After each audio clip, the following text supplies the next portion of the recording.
Although you're watching me here on YouTube, I really started my social media journey on Instagram, and through that I've been able to meet a lot of brand founders and try a lot of brands that are predominantly based in the US that unfortunately don't ship globally. And that's one of the more frustrating parts of being on social media, is that I think social media overall has created this like worldwide scope. So we all see what's out, we all see what everybody else is using. So the fact that there are still so many global limitations on shipping is quite frustrating when you can't access products that a lot of other people are talking about. And I know there's of course tons of logistics involved and so on. But nevertheless, as like a consumer of skincare, I just wish it were easier for brands to operate globally without so much conflicting red tape. In any case, this video is supposed to be hopefully a fairly positive outlook. These are a handful of brands that have reached out to me and kindly sent me their product because I do have a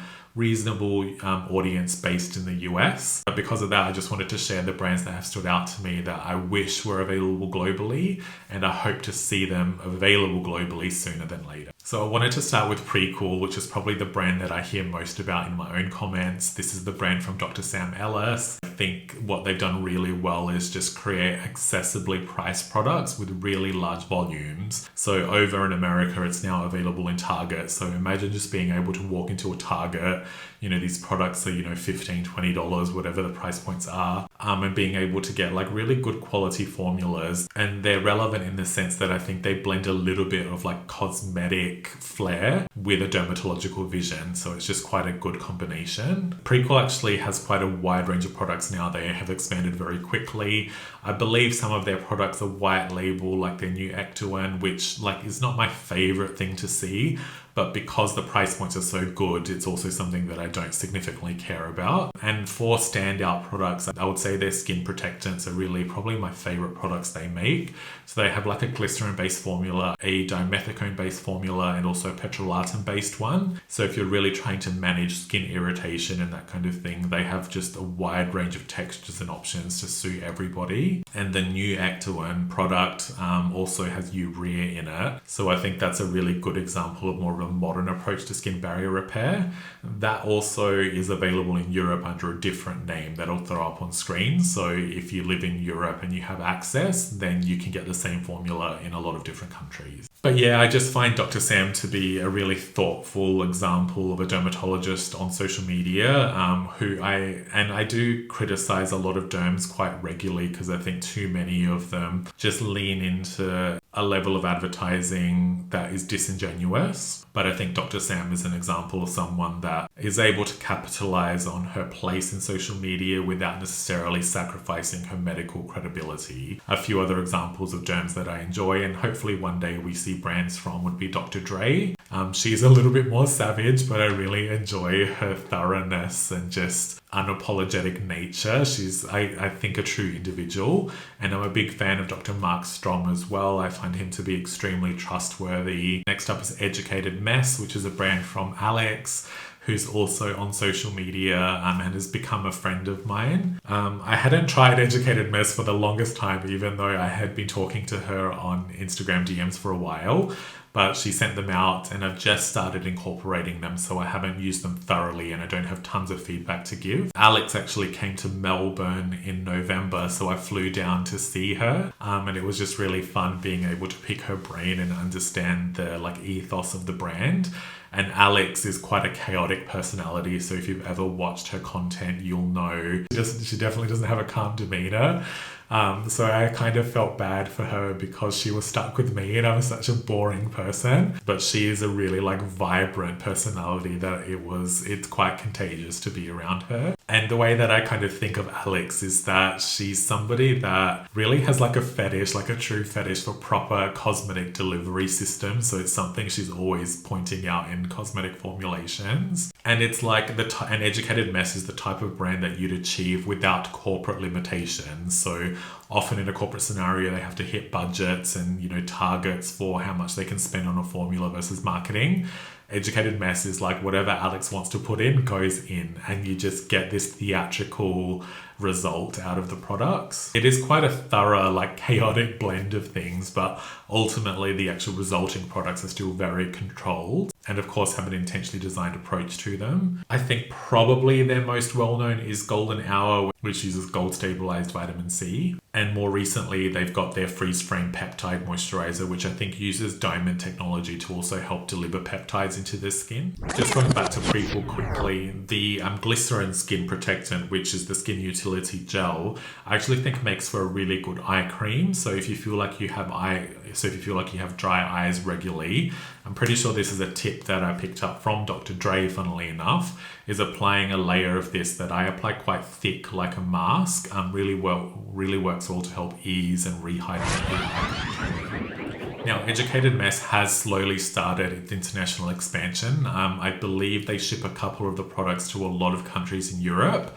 so it's always worth checking the website to see if they've updated anything. The next brand I want to talk about is Experiment. Now, I don't know Lisa personally. We've spoken a couple times on Instagram as well, but it seems like the focus and concept behind the brand is really about, happiness. So I think what Experiment does really well is like branding. These products are really eye-catching to see, and they're all designed quite differently. So they each have their own unique identity. So you can kind of use them in isolation, but if you want to create like a hydrating routine out of it, they also work nicely together as well. When I think of Experiment, I mainly think of hydration, and it's like the pursuit of super plump and juicy skin. They just have achieved like a level of whimsy with their product and marketing that's super appealing. But I think a major kudos to them is that they've still achieved a really affordable price point. So they've really pushed the boundaries on like packaging, design and messaging with really thoughtful formulation, but the price points are super fair. And as I said at the start, I think it's just the type of brand the world needs more of, just really to put a smile on our faces.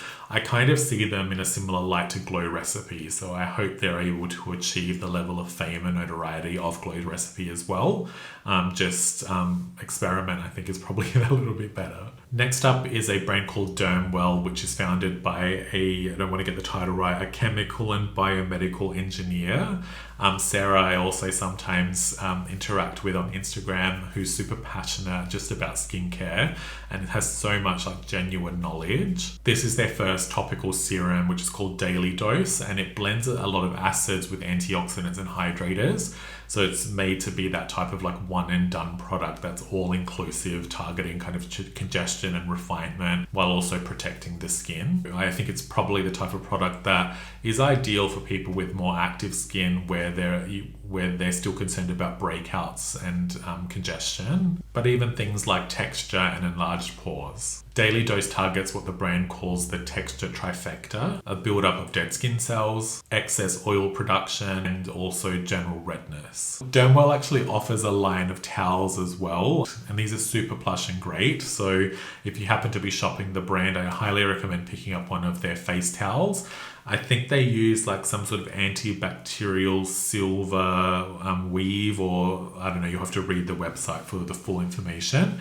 But the goal is that they're antibacterial within the actual weave, so nothing like wears off the product. So again, that just further supports the whole story around improving and maintaining skin clarity. But yeah, just the actual quality of the towels is super high. And another brand that I wanted to feature is Cool as a Cucumber. This brand was founded by two sisters who have basically channeled their personal struggles with acne into creating this product that I get the impression is sort of targeting people that are maybe struggling through adult acne. They used to have a salicylic acid serum that is not currently on the website that I've used previously, so I'm not sure if that's being relaunched, if it's just out of stock, but that was, I think, the key pillar of the brand. So yeah, I guess we'll see what happens with that. They also have a hydrating serum and even a cleanser. All the products are really well designed, and they use slightly more novel technologies mixed in with like classic skincare ingredients. And so they're really aimed at like creating a really good environment for skin to be able to like heal itself from like the side effects of acne treatments and just acne and like post-acne issues. Their most recent launch is a moisturizer that they call Barrier Smith Lipid, and it's a lipid treatment cream. It's actually one of my favorite moisturizers that I've used all year. They've really designed this exceptionally well. So I think if you're somebody that has like oily leaning skin, you're using different or other things to help combat congestion. This is the type of moisturizer that's like properly and thoroughly moisturizing without being as light as like a gel cream, but it's still not suffocating or cloying on the skin. So they've just nailed the texture and design of that. And I would say my only like slight negative with this brand is I think the price points are a little bit too high. They're creeping into like Sephora plus, you know, that high-end range. So, and I don't necessarily get, you know, high-end luxury from the purpose this exists. So yeah, I'm not sure there's quite enough originality or quite enough of a unique approach to warrant the price points. But if the price points don't scare you off, the formulations are really high quality. And the last brand that I'm really dying to launch globally is Sweet Chemistry. I've spoken to the brand owner several times. I think his name is Alex, who has a lot of industry knowledge, and I'm pretty sure he's worked with like tons and tons of brands over the years. This is the type of brand that I'm really excited to see hit the market. As I always talk about, I'm trying to embrace and support brands that have original scope as much as possible, and they use a feature ingredient that's so original and new that it was actually assigned its own inky name. This is the type of brand that really cuts through the noise of like fast fashion and how disposable skincare has become, and I think it's a true development in the industry and just like an example of like real innovation. Sweet Chemistry is based on matrikine peptides, and many of us are already familiar with like the big name of Matrixyl, and that really kicked off the global benefits of this type of peptide in topical skincare. It's probably still the most used and most beloved example of a peptide, but rather than isolating one peptide or a few sort of synthetically isolated peptides, which is really what has historically happened in the skincare industry, Sweet Chemistry uses extracellular matrix-derived bovine peptides that are upcycled from a food industry waste. This creates their specific matrikine peptide like soup, essentially, and it contains a whole host of naturally occurring peptides, and this then gives them like a really wide-ranging like skin rejuvenation potential. Sweet Chemistry also then adds a lot of extra skincare ingredients like antioxidants and hydrators and so on to really tick a lot of the boxes that a topical product should or you'd hope it would have. The price points are leaning a little bit higher, I think, although I think they were able to reduce the cost. So I'm pretty sure they started off with like $170 price point, and that's been brought down to like $130, $135. So as the brand scales, they're actually passing on those savings to customers, which is really nice to see. But, you know, it's just really cool that we're able to get this direct application of matrikine peptides.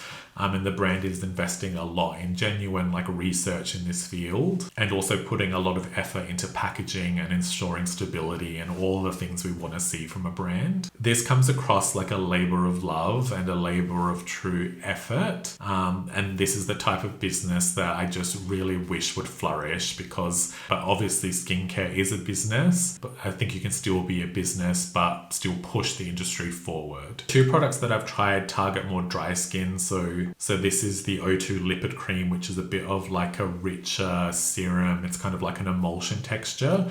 You can use it as a moisturizer, but I've ended up preferring it as an actual emulsion step after applying a serum. There's also a matching oil that was too heavy for me to use, so that probably really targets dry skin. They have also recently brought out two lighter textures that I haven't tried yet, so hopefully I'll get to try them soon. But I'm really excited about this brand, and I hope they're able to expand and flourish even more. And I'm really keen to see what they have coming next, and I really, really, really hope they're able to grow and scale to be able to achieve a global position sooner than later. I wanted to finish off this video mentioning two brands that I haven't used but have piqued my interest. The first is a fragrance brand called Future Society. This is such a cool concept because they use biotechnology to basically take the DNA or scent profile of extinct flowers. So it's kind of like Jurassic Park is real. What is no longer available, they've interpreted that profile to create fragrance out of it, and that's also just such a cool concept, and I'm really dying to get my nose on these. And the other one is Mother Science, which also uses biotechnology to create like a brightening ingredient. So yeah, this product is more so focused on pigmentation from what I can gather, which isn't a personal like major concern of mine.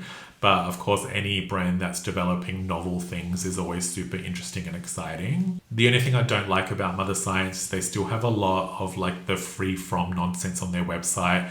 And I really hate that coming from science forward brands especially. So I hope that they get rid of that soon, because we just don't need clean beauty nonsense and free from fear mongering anymore. It is pointless, useless, it doesn't help anybody, and is entirely irrelevant. I was also going to include Rhode on this list because the glazing milk has so much popularity online, but I think honestly I'm a bit over it. I can't see anything special in the Rhode formulations.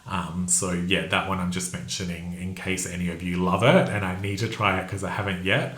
I'm pretty sure Rhode ships to a lot of international countries, just Australia is not included.